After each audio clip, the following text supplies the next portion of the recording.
Hello everyone, Jill here. Welcome to my channel, or welcome back to my channel. Welcome to another A Cherry on Top YouTube hop, and this one is for September, and it is the theme of words and phrases.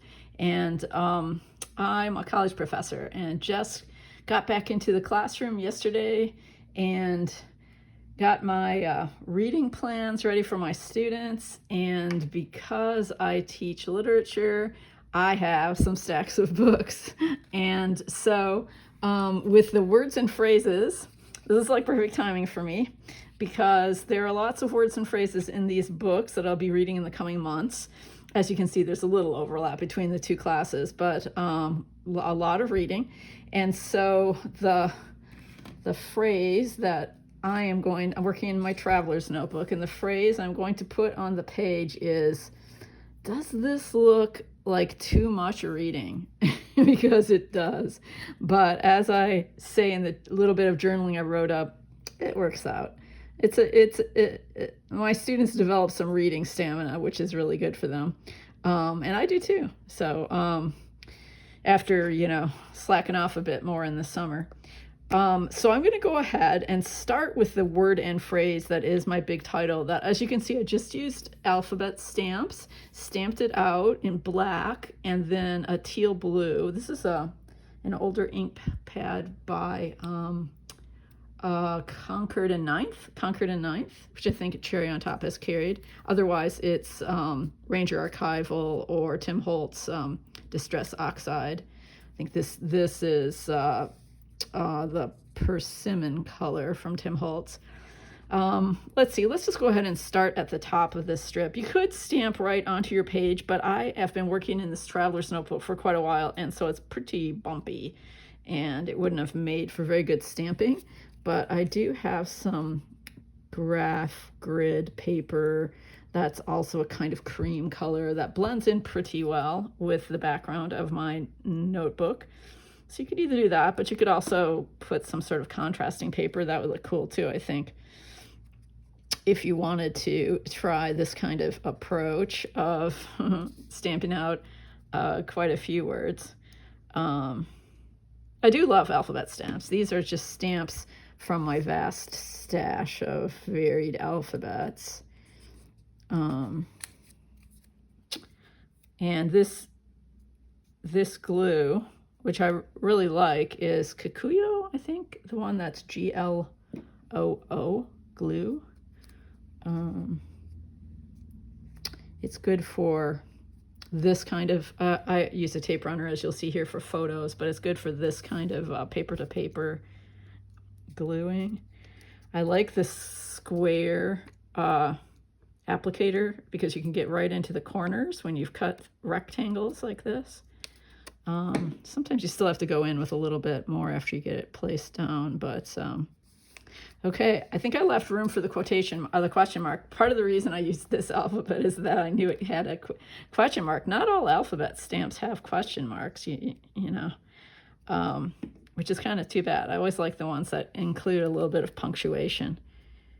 Okay.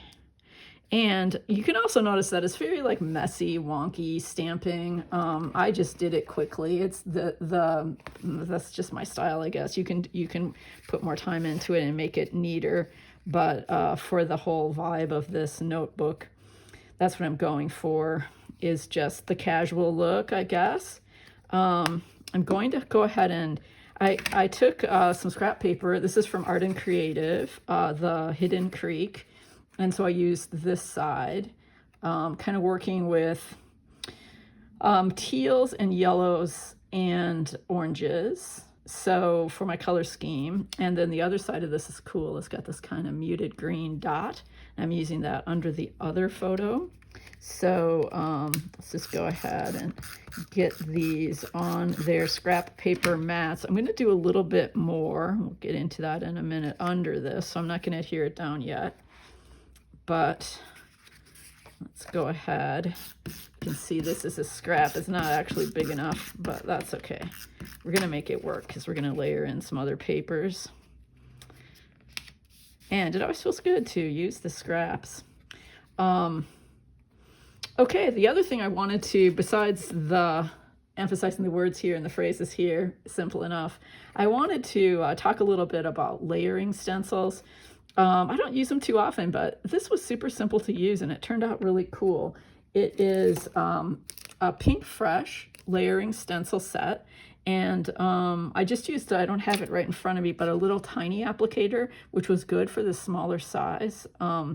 They're just from Ranger. You can get a set of little ones. You can, yeah, I'm sure use your favorite applicator. But what I love about this kind of thing is that you can change the whole feel of the design through the colors you choose. And I kind of went with the colors in part on the example, which was interesting because it just kind of worked, I thought, with the books. But then instead of the pink, I wanted a yellow, since there really isn't any pink in these spines.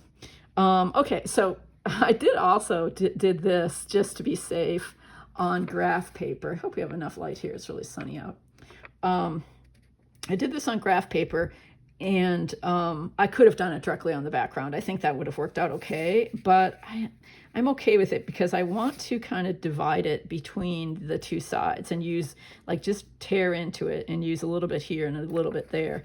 I also have this yellow paper from Pretty Little Studio, I want to say. Anyway, I love the hearts on this and the cheery yellow, kind of yellow for a nice fresh start to the semester. And I'm trying to think, thought about putting this down here and using the other paper on top. So I think I'm going to go with that.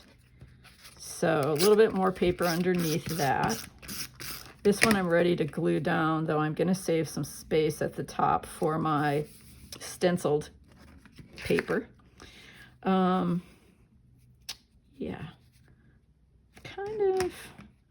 kind of thinking of putting this fairly close up here to the title. I'm working, as I often do in notebooks, it seems, in a kind of loose grid of 4 areas. I'm not sure, since this is a stack of books, it should probably be a little bit straight. Let me see, just so the books look straight-ish. Go.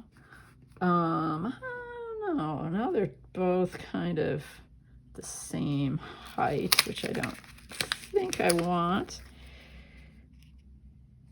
Does it make sense to put this down just a little bit more? And that'll buy us a little space at the top. I'm really not sure where I'm going to put things. You can see here, I used a stash of labels and did some little bit of typing of journaling and a little bit of typing of the names of the 2 courses I'm teaching on these. Hope they don't stick to the acrylic block. Okay, there we go. On these 2. And let's see, this is for my class called Quest for Self, which is a little bit hard to read because I had to type the F over the G. Everything's very wonky today. I can always go over that if I want to. I'll remember what class it is. This is a new class that I'm teaching called Debut Novels. And I think, again, not to make it like too matchy, I'm going to put this up here, which kind of puts me in the bind of like, where am I going to put my bit? So I'll start with this side, and where am I going to put my bit of paper? I think most of it will probably be for the other one. Yeah, that works. That kind of fits in there a little bit naturally, especially since we have a little torn paper coming off of the bottom, a little torn paper coming off of the top, and I have a straight edge there along the label. So I kind of like that.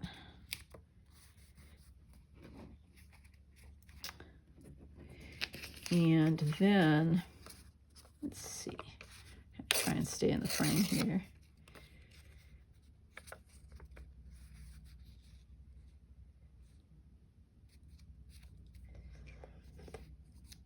I think I'm going to trim trim this. And run it along the bottom like that. Maybe just fold that up to add a little texture.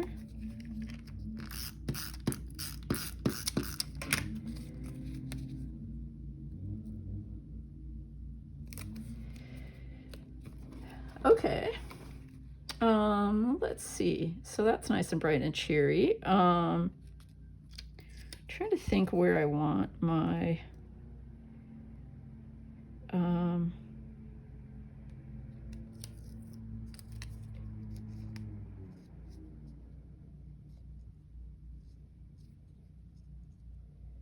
I think I'm thinking this through, but I think I'm gonna put layer one right here. This is the start of the journaling. Every semester I go a bit overboard, and then down here, but my students build the stamina and rise to the challenge, and yeah, there we go.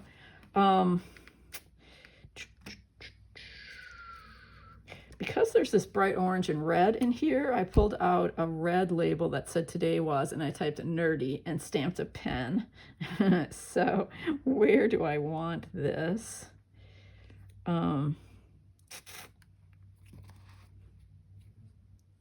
Yeah, I think I want to kind of break this up like this. There, so we don't have too much of a hard edge here. The other stamp that I found that I think is perfect, I've used this a lot, is never basic, always extra. There's another word or phrase. And again, I'm kind of thinking about where I want this. I think I'm just going to go with the idea of doing a little bit of a word and phrase label collage, you know, just kind of put them all together. On this, I just have the date, and I put in yesterday's date when I start teaching again. Yeah, there's Hazel. I'm sorry, we also have like yard workers. That's why she's barking, and you can probably hear them doing their trimming. Hazel. Okay, I think that's about all I had planned to do. I'll probably like stamp a little bit more, like some texture stamping around to integrate the elements of the page. And then I have these waffle flower dots that I've been using lately. And this range of colors is really kind of nice. And so I'll scatter a few of these around the page for a little confetti. But there we have it, words and phrases. And happy fall. I hope you hop along from this video to the others to see all the different kinds of ideas on how you can use words, phrases, alphabet stamps, alphabet stickers, and labels and typing, and do things with books that have words and phrases, and just really have fun with this theme and this prompt. Thanks for joining me today. I'll see you next time.